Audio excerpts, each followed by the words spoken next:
Okay, hello everyone. So the 17E was launched today without any big hubbub. They kind of just did a video on YouTube, and that's pretty much it. The biggest changes are, I think, just the MagSafe. I mean, obviously, with each new phone, you expect the internals to get better, the chips to get better, maybe battery efficiency to get better, camera to get better, and those are the things that did change a little bit. As far as actually, let me just show you guys the actual highlights. Starting with Ceramic Shield 2. Oh, I guess the biggest thing is the pink color now. Oh my god, the dynamic island rumor happened to not be true. MagSafe, I don't think there was a lot of rumors suggesting MagSafe would come to it, but if there were, I missed it. But I'm glad there is MagSafe now on their most well, I guess cheapest model. Not necessarily their most affordable model, but their cheapest model, new model. Yeah, obviously MagSafe is coming. It's very odd, with the introduction of the E instead of the SE. You would think that MagSafe would have already been there on the 16E, kind of just to show the differences between the revamped E series versus the SE series. So pretty interesting. Yeah, and then they kind of put a little emphasis on this bokeh and focused feature on their photos and when you're taking pictures and then after as well. I think iPhones have had this, right, for since the 16s, I think, or the 15s, maybe the 16s. But it's coming to the 17E now, which is good for anyone who's thinking about picking one of those up. Like I said, obviously a faster chip, bigger chip, better chip, etc. And of course, they have to shoehorn in their Apple Intelligence, which no one uses. I think like 10 people in the world use, and they're all forced to use it because they have to do write-ups on it for their blogs and tech websites. The trailer or the video said at the very end, all of this good stuff, or paraphrasing, all of this good stuff for like less, for cheaper, something like that. But it's still the same price. It's still $5.99. I assumed when I heard that, if you go watch the trailer towards the end, they say something about cheaper or better price, something like that. But it's still $5.99. It's not. It should have been $5.49, $5.29, $4.99 is probably the best here, but still $5.99. Nothing too crazy. And it starts at $256. I guess that's a good thing as well.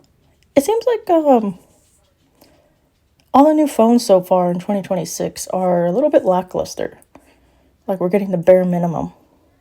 I think they probably really don't want to give the E series a dynamic island because they're saving it maybe for post 20th iPhone where there's no dynamic island or no notch, no nothing. It's all under the glass, Face ID and camera, front facing camera. Ceramic Shield 2 on the front. I don't know what that means. If it means if you drop it face down, you're good to go, or obviously it still depends on what you drop it on. I never really understood that, why people say Ceramic Shield, Gorilla Glass. What does that mean in real life? I don't understand. 3 times better scratch resistant. Yeah, compared to what? And what surface? I have no idea. Still the same size, 6.1 inch. I'm kind of just looking over this right now.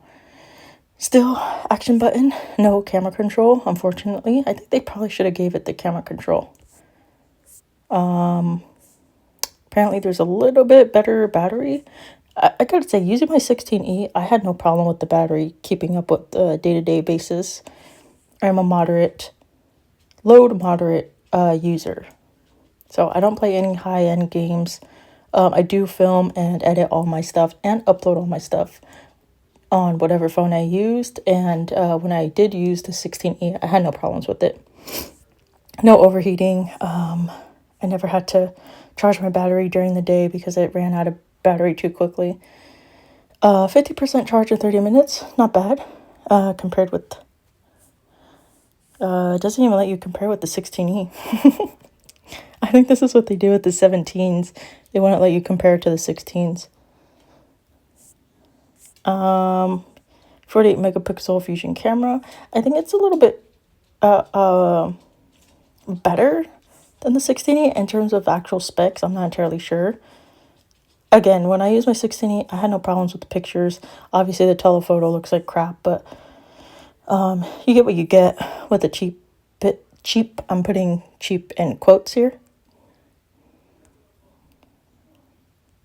Yeah, again, I think this is a good, if you have a contract with a carrier in the United States, I think this is a perfect phone for a teenager, for a senior in your life that needs a good, reliable phone.